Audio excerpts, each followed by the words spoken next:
여러분은 지금이 어느 때인지 압니다. 잠에서 깨어나야 할 때가 벌써 되었습니다. 지금은 우리의 구원이 우리가 처음 믿을 때보다 더 가까워졌습니다. 밤이 깊고 낮이 가까이 왔습니다. 그러므로 우리는 어둠의 행실을 벗어버리고 빛의 갑옷을 입읍시다. 낮에 행동하듯이 단정하게 행합시다. 호사한 연회와 술취함, 음행과 방탕, 싸움과 시기에 빠지지 맙시다. 주 예수 그리스도로 옷을 입으십시오. 정욕을 채우려고 육신의 일을 꾀하지 마십시오. 하나님의 말씀입니다. 하나님 감사합니다. 제가 몇 해 전에 미국에 있을 때 중국에 사시던 우리 교포 한 분이 와서 이제 교회 와서 자기 이야기를 한 적이 있습니다. 이제 그분이 한 이야기 중에서 하나가 그때 막 신앙의 문제였던 것 같아요. 그래서 감옥에 갇혔었는데 거기 같이 있던 죄수 중에 하나, 하여간 감옥에 갇혀있던 사람 중에 하나가 굉장히 고생을 하는 걸 보는데 보니까 가래가 이제 찼는데 그걸 빼질 못해서 숨을 잘 못 쉬고 하는 걸 보고 이 사람이 어떻게 도와줄까 하다가 마침 그 빨대가 하나 있어서 그걸 속으로 넣어가지고 입으로 빨아냈답니다. 그 가래를, 이게 걸린 거를. 그래서 이제 그 다음날 제가 일하는 데 가서 제 옆에 다른 의사랑 일하는 그 간호사가 한 분이 있었는데 그분에게 이제 그 얘기를 했어요. 근데 처음에는 뭐 다른 얘기인 줄 알다 보니까 특히 우리도 그게 사실 참 생각하기 힘든 일이지만 미국 사람들이야 예를 들어서 눈이 뻘건 사람 하나 자기 일터에 와도 막 너 퇴근하고 집에 가라 그러고 오늘 가봐 굉장히 그러거든요. 그런데 그 얘기를 하니까 여자가 처음에 약간 놀랬더니 가만히 있다가 그런데 그 사람이 나한테 한 얘기가 이건 크리스찬이거든요. 그런데 우리가 믿는다고 말하는 걸 정말로 믿는다면 그런 일은 그렇게 놀랄 일은 아닌 것 같다.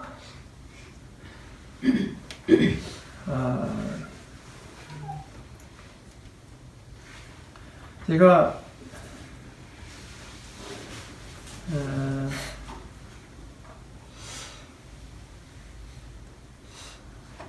뭐 나름대로 그저 삶의 순간 어떤 순간이라기보다 어떤 계기에서 결정을 하고 또 신학을 하기로 생각을 하고 미국으로 가고 또 처음에 이제 미국 갈 때는 뭐 안수를 받는다 안 받는다 안 받겠다는 생각이 있었던 것도 아니지만 꼭 받겠다는 생각이 있었던 것도 아니고 저 공부를 하고 싶어서 갔는데 그러나 나중에 안수를 받고 그래서 뭐 이런 식의 길을 택해온 것도 어떻게 생각하면은 정말 믿는다고 하는 게 뭘까? 정말 믿는다고 하는 거.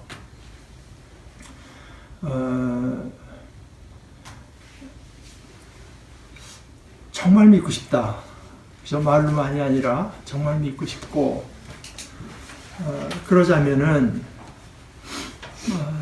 이게 좀 주제 넘은 얘기가 될 수 있을지 모르지만 뭐 다 우리 형제들끼리 이해하는 마음으로 받아주시면 좋겠는데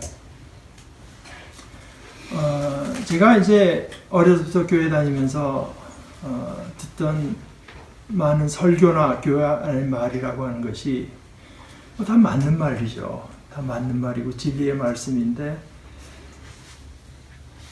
그런데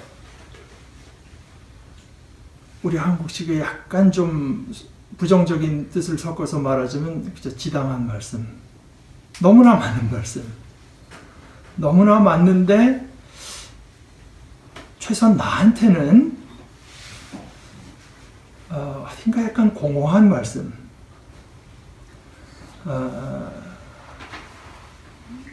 우리 이제 느껴지는 것이 있어서 특별히 이렇게 저처럼 뭐 다른 직업을 가지고 교회를 섬긴다고 할 때 물론 뭐 단점도 많지 않겠습니까? 여러분들 형편을 늘 살피면서 이제 시간을 충분히 쓰지 못하는 거, 또 심지어 성경을 연구하는데도 정성과 어떤 시간이 부족한 거, 이런 단점도 많지만 그러나 또 어떻게 생각하면 장점도 있다. 그래서 그것은 어떤 면에서 예를 들어서 실생활에 대한 어떤 느낌이 없으면 목회자가 저 강단에 서서 이 지당한 말을 하기는 쉬운데,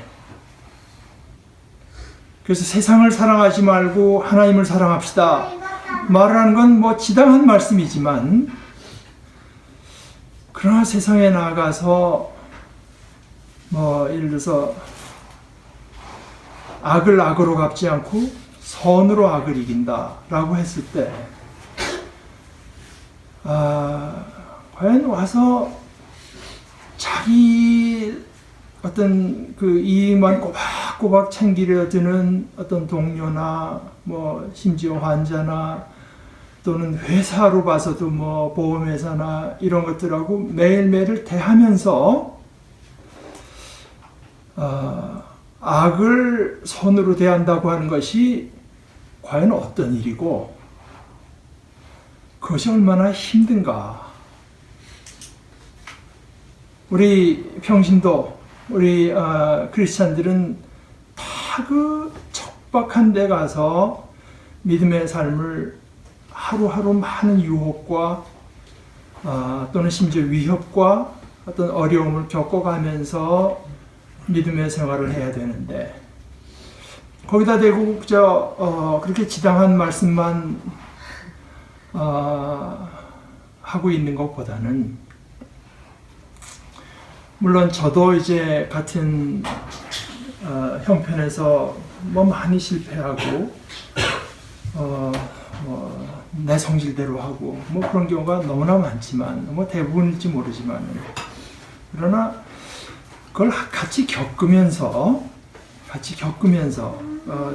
말하자면 우리 중에 하나로서 성경을 읽고 하나님께 기도하고 거기서 어떤 얻은 것들을 나누는 것도 가치가 있는 것이 아니냐. 그러니까 나름대로 그 자기의 직업을 갖고 하는 것은 나름대로 강점도 있다. 저는 그렇게 생각하고 있습니다. 네. 어떤 그 여자 목사님이 아주 멋있는 비유를, 꼭 그거는 이제 저처럼 두 가지 일을 하는 것을 이중직 목회라고도 하긴 하는데요. 꼭 거기에 대한 얘기는 아니고 좀 목사에 대한 얘기를 하면서 주일날 아침에 설교할 때 하나님의 말씀 가운데에서 어떤 귀한 열매를 캐내서 교인들과 함께 나누는 시간에 비유할 수가 있는데, 그 이제 비유입니다. 그런데 그 주일날 아침에 나와서 자기가 하나님의 말씀 가운데를 돌아다니면서 캐낸 열매를 나눌 때 그 목사의 몸에 그 숲 냄새도 좀 풍겨야 되고, 그 손톱 가운데 흙도 좀 껴 있어야 되고, 그래야 되는 거 아닌가, 이제 그런 얘기를 한 적이 있습니다.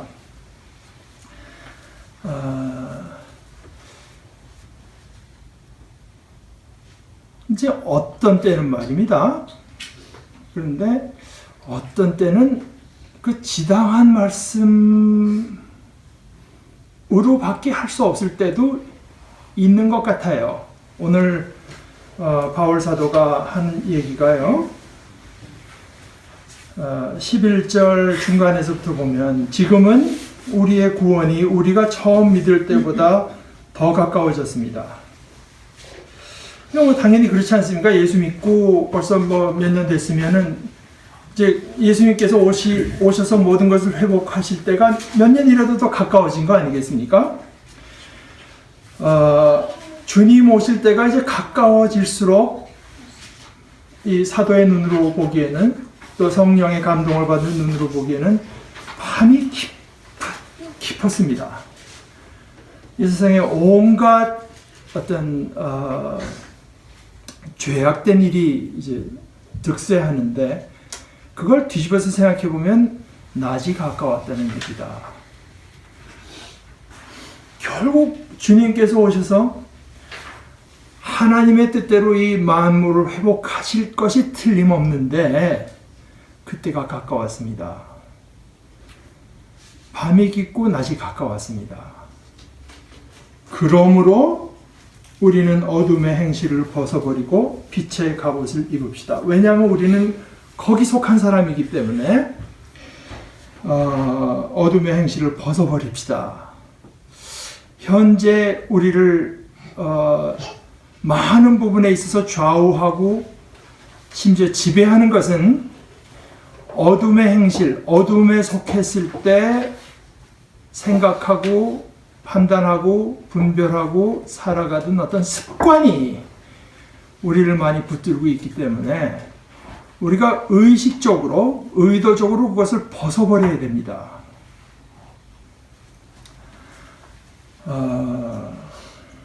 그런데 여러분들이 저는 그렇습니다. 이 비절은 뭐 우리가 서양 공부할 때 한번 다시 살펴보겠지만 기독교 교회 역사에서 굉장히 유명한 비절이죠. 이것으로 이제 성 어거스틴의 삶에 어떤 일이 일어났는지 하는 뭐 아주 큰 유명한 비절인데요. 그런데 뭐 충분히 이해가 가는 귀절 아닙니까? 지금은 우리의 구원이 처음 믿을 때보다 더 가까워졌습니다. 그러므로 어둠의 행실을 벗어버리고 빛의 갑옷을 입읍시다. 낮에 행동하듯이 단정하게 행합시다. 이것도 좀 위험한 발언이 되겠지만 이렇게 쭉 뭐 할머니하고 손잡고 어려서부터 교회를 다니다가 여태까지 자라나면서 이렇게 보게 되면은 특별히 조금 더 나이가 들어서 보는 바로는 이렇게 뭐 칼로 자르듯이 말하는 게 좀 어려운 얘기입니다만 교회에 어떻게 보면 두 그룹이 있는 것 같아요. 교회에 출석하는 분들 중에서 믿음이 안 자라는 분들하고 자라는 분들. 제가 보기엔 그런 것 같습니다. 저는 자꾸 그런 생각이 듭니다. 몇 년, 또는 몇십 년 후에 만나도 똑같은 분들. 그게 참 좋은 뜻에서 같다고 할 수 있지만, 안 자란 분들.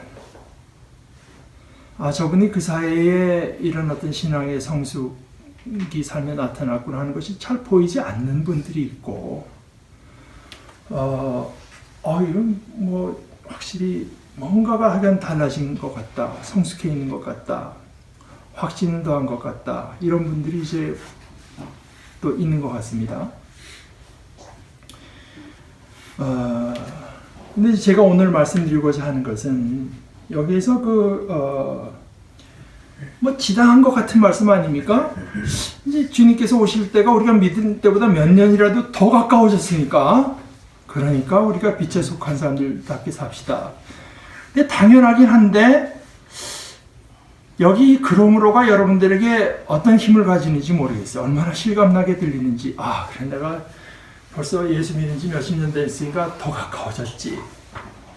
이 실감이 우리에게 있나. 어떻게 보면 이건 너무 당연한 얘기, 그저 머리로는 충분히 공감이 가지만 그렇다고 해서 나도 그래 더 가까워졌지 하는 마음은 잘 안 드는 부분일 수가 있을 것 같아요. 저한테는 최소한 그랬습니다.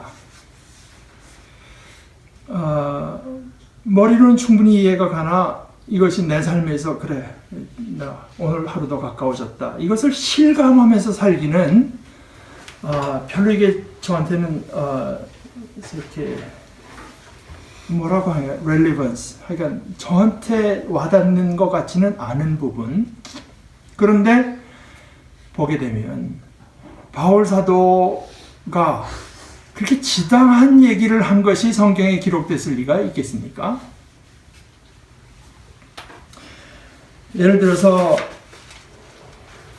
하나님의 말씀이 우리들에게 그렇게 어떤 의미에서 공허한 어떤 지당한 얘기를 하지 않는다고 하는 것은 우리 주님의 성품에서도 드러나는데요. 히브리서 4장 15절에 주님은 뭐라고 표현하는가 하면은 우리의 대제사장, 이건 예수님을 말한 거죠. 우리의 대제사장은 우리의 연약함을 동정하지 못하시는 분이 아닙니다. 그는 모든 점에서 우리와 마찬가지로 시험을 받으셨지만 죄는 없으십니다. 그러니까 예수님은 저 높은 곳에 서서 아무런 의혹도 아무런 위협도 당하지 않고 언제나 그저 고고하게 마음이 그저 천국을 논일던 분이 아니라 그 삶 속에 많은 유혹이 있고 어려움이 있었지만 거기에 걸려 넘어지지는 않은 모든 것을 이겨내신 분인 거지. 모든 것을 이겨내신 분인 거지 그것이 거기에 닿지 못하는 분은 아니었다. 그랬기 때문에 우리를 동정할 수 있고 우리의 연약함을 충분히 아신다. 예수님은 하나의 말씀으로 그러했거늘 이 성경으로 쓰신 하나의 말씀도 마찬가지입니다. 우리들에게 어떻게 보면은 글쎄 그 말씀은 참 틀림없이 맞는 말씀 같은데 잘 와닿지가 않습니다. 그러나 최소한 바울 사도 같은 이들이 이렇게 말을 할 때는 그 말씀을 그렇게 믿고 그것으로 자기 삶의 어떤 근거와 이유를 삼고 살아가는 사람들이 있고 물론 그것이 우리들에게 그저 즉각적으로 실감나게 와닿지는 않을지라도 우리로 하여금 그 말씀을 믿고 따라갈 수 있을 뿐 아니라 믿고 우리의 말씀으로 삼으면 오히려 우리들에게 실감을 더할 수 있는 말씀이기 때문에 이런 식으로 언뜻 보면은 그저 지당하기만 한 것 같은 말씀으로 주시기도 하는 것 같아요. 그런데 제가 아까 말씀드린 것은 그렇다고 해서 이 말씀이야 물론 다 지당한 말씀이지만 내가 맨날 그렇게 살 수가 있나? 내 구원이 하루도 가까워졌다. 작년보다 1년 더 가까워졌다. 이렇게 어떻게 사람이 그렇게 살 수가 있나? 이렇게 놔버리면 안 됩니다. 제가 본 바로는 또 제가 저 자신에게서도 발견하는 바로는 좀 나쁜 식으로 말해서 오히려 더 많은 숫자의 사람들이 저까지 포함해서 그랬습니다만은 그저 그 자리에 머물러 있으려고 한 내 자리는 이 자리. 내가 어떻게 바울처럼 살 수가 있고 내가 어떻게 진짜 그 크리스찬으로 살 수가 있나. 그저 이렇게 살다가 주님께서 나중에 천국에 불러주시는 거지 하는 분들이 있고 실패할지언정 다음번 발걸음에서 실족할지언정 발을 옮겨놓는 분들이 있습니다. 발을 옮겨놓는 분들. 아마 올해는 아니고 작년에 우리 한국 사회를 정말 너무나 아프게 했던 말 중에 하나가 그거 아니겠습니까? 그 자리에 머물러 있어라. 그 자리에 머물러 있어라. 그래서 아이들이 하나도 못 살아나고 다 죽은 거 아니겠어요? 그 자리에 머물러 있어라. 그런데 말입니다. 이런 말씀이 실감나게 들리지 않는다고 해서 그 실감나게 들리지 않는 자리가 그 자리가 내 자리. 그 자리에 그렇게 머물러 있으면 안 됩니다. 그렇게 제껴놓으면 안 됩니다. 그 자리에서 우리가 벗어나야 되는데요. 벗어나려면은 그 말씀과 함께 머물러 있어야 됩니다. 그 말씀을 그냥 쉽게 이거는 현 단계 나한테는 해당 안 되는 얘기하고 자꾸 넘어가다 보면 그냥 우리 믿음의 그 자리에 머물러 있게 됩니다. 그런데 이렇게 쉽게 지나가고 이건 나를 향한 내게 그렇게 와닿는 것 같지 않은 말씀일수록 그 말씀과 더불어 머물러 있고 더 이해하려고 애쓰고 또 기도하면서 그 말씀이 내게도 주어지는 말씀으로 제게 주시옵소서 기도하기도 하고 또 우리의 삶을 그에 맞춰서 한발 그래 하나님께서 이게 나에게 유익이 있으니까 내가 이렇게 해야 되겠으니까 주신 말씀 아니겠느냐. 내가 내일 실패할지언정 오늘은 그렇게 살아보자 하고 한 발 한 발 뛰어놓는 사람은 내가 요즘에 최근에 느끼는 바지만 그 뭐 몇 년 전, 몇십 년 전에 뭐 친구들 돈 갖고 사고 친 사람은 나중에 보니까 말은 내가 그때 그런데 거듭 그러더라고. 거듭 돈의 문제에서 또 뭐 남자니까 여자 문제에서 그런 분들은 나중에 말만 나면 그때 내가 거듭 그 삶이 되풀이되는 걸 이제 보게 되는데요. 우리가 거기에 머물러 있으면 안 되지 않아요. 그러나 그때마다 조금씩이라도 믿음의 더 성숙한 단계를 향해서 믿음이라고 하는 것은 이런 것이라고 하는 것을 성경에서 보여준 바에 따라서 한 발자국이라도 내딛는 사람은 일생을 통해서 거듭 내밀게 됩니다. 근데 이걸 거긴 내 자리가 아니 거기는 이 사람아 거기는 바울 사도의 자리고 거기는 어거스틴의 자리고 거기는 루터의 자리 거긴 내 자리가 아니지. 이제 이렇게 포기해 버리게 되면 그냥 그 자리에 머물러 있게 되죠. 근데 우리가 작년에 봤다시피 그 자리에 머물러 있으면 어떻게 됩니까?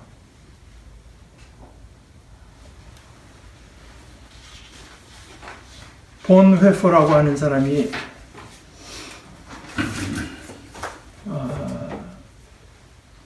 상당히 문학적인 재능도 있어서 그 사람 쓴 시 중에 아주 유명한 사람들이 아주 굉장히 좋아하는 시가 우리말로 번역되기는 자유를 향한 도상의 정거장들. 우리가 어떤 자유를 향해서 갈 때 거기 반드시 거치게 되는 정거장이 4개 있다. 그래서 그이는 이제 그거 하나하나에 대해서 시를 썼는데 훈련에 대해서, 행위에 대해서, 순환에 대해서, 죽음에 대해서 이 4가지를 거치지 않고는 자유에 이르를 수 없다. 근데 뭐 이건 정거장에 해당하는 게 아니니까 묵상도 그 중에 하나가 있어야 된다. 그래서 말씀과 머물러 있으면서 이 말씀 내게서 떠나지 내가 그 말씀에서 떠나지 않으면서 머물러 있으면서 이것이 나를 향한 하나의 말씀으로 받아들여지는 시간까지 그 말씀과 머물러 있고 또 그 말씀을 가지고 씨름하고 우리 행동에 옮기는 데까지 그래서 그 말씀에 대한 실감을 더하는 데까지 머물러 있으려면은 반드시 깊이 묵상하는 시간이 있어야 된다고 보지만 그거는 뭐 정거장에 해당한다고는 생각 안 되고 기본적으로 늘 있어야 되는 거죠. 그래서 정거장들 한 4가지를 말을 하는데 훈련, 행위, 순환, 죽음. 그래서 행위에 대해서 이분의 시를 이제 제가 한번 읽어보겠습니다. 순간의 쾌락이 아니라 정의를 행하고 모험하며 가능성에서 동요하지 말고 현실적인 것을 용감하게 붙잡아라. 행위에 옮기지 않으면 이제 우리 신앙이라고 하는 것이 우리의 관념 속에서 영구히 가능성에서만 머무르게 된다. 그래서 가능성에 흔들리지 말고 현실적인 것을 단호하게 용감하게 붙잡아라. 사상의 세계로 도피하는 곳에서가 아니라 오직 행위 속에서만 자유가 존재한다. 불안 가운데 주저하지 말고 사건의 폭풍 속으로 나아가라. 나아가면 그때 하나님의 계명과 그대의 신앙이 그대를 뒷받침해주며 자유가 그대의 혼을 환호하며 감싸 안아주리라.